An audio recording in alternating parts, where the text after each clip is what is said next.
हाल में भारत सरकार ने आवास, शौचालय, बिजली, स्वच्छ रसोई गैस, स्वास्थ्य देखभाल, वित्तीय सेवाएं, सामाजिक सुरक्षा, ब्रॉडबैंड कनेक्टिविटी, सड़कें आदि बुनियादी सुविधाओं की सुनिश्चित व्यवस्था करके खासकर ग्रामीण क्षेत्रों में रहने वाले लोगों की गरीबी दूर करने के उद्देश्य से जीवन स्तर सुधारने और जीवन सरल बनाने की दिशा में अनेक उपाय किए हैं। अब ये लोग अपने घरों में ही नल से पीने का साफ पानी उपलब्ध कराए जाने की आशा पाल रहे हैं। इस डिजिटल युग में आंकड़ों का विश्लेषण करके विभिन्न पहलों का प्रभाव आंकने और उसे मॉनिटर करने का अवसर प्राप्त रहता है, जिससे डिजिटल प्रशासन में समन्वय रखकर उसे और प्रभावी बनाया जा सके। ग्रामीण परिवारों को बड़े पैमाने पर आधार से जोड़ने से यह कार्य और सरल हो गया है।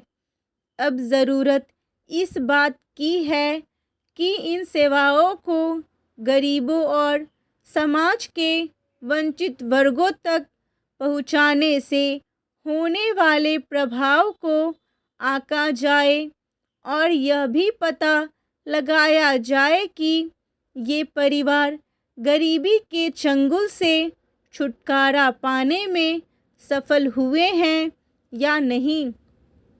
साफ पीने के पानी की सप्लाई सुनिश्चित होने से जहां एक ओर दूषित पानी के इस्तेमाल से होने वाले रोगों पर काबू पाने में बड़ी हद तक सफलता मिलती है, वहीं दूसरी ओर जन स्वास्थ्य की स्थिति सुधारने में भी कुल मिलाकर कामयाबी मिलती है।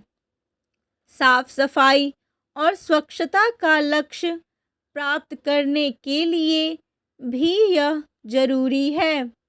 इस व्यवस्था से महिलाओं और युवतियों को भी राहत मिलेगी, क्योंकि घर में पानी का बंदोबस्त करना और दूर दूर जाकर साफ पानी भरकर लाने का पूरा जिम्मा एक लंबे समय से चला ही आ रहा है। इस झंझट से मुक्ति पाकर लड़कियों को समय मिलेगा और वे पढ़ने लिखने के लिए स्कूल जा पाएंगी। फिर वे अपनी पसंद का कोई व्यावसायिक कार्य अपना सकेंगी या किसी विशेष कार्य का प्रशिक्षण ले सकेंगी। परंतु जनसंख्या वृद्धि, जलवायु परिवर्तन के प्रभाव और तेजी से आगे बढ़ रही अर्थव्यवस्था के विभिन्न क्षेत्रों की पानी बढ़ती मांग के कारण अनेक क्षेत्रों में पानी की कमी की समस्या बनी रहती है, खासकर जहां वर्ष के दौरान वर्षा कम रह जाती है। इसी वजह से जल सप्लाई प्रणालियां भी ठीक से काम नहीं कर पाती। असल लक्ष्य यह सुनिश्चित करना है कि पानी की सप्लाई की समस्या देश के सामाजिक आर्थिक विकास की तीव्र गति में अवरोध न बन जाए।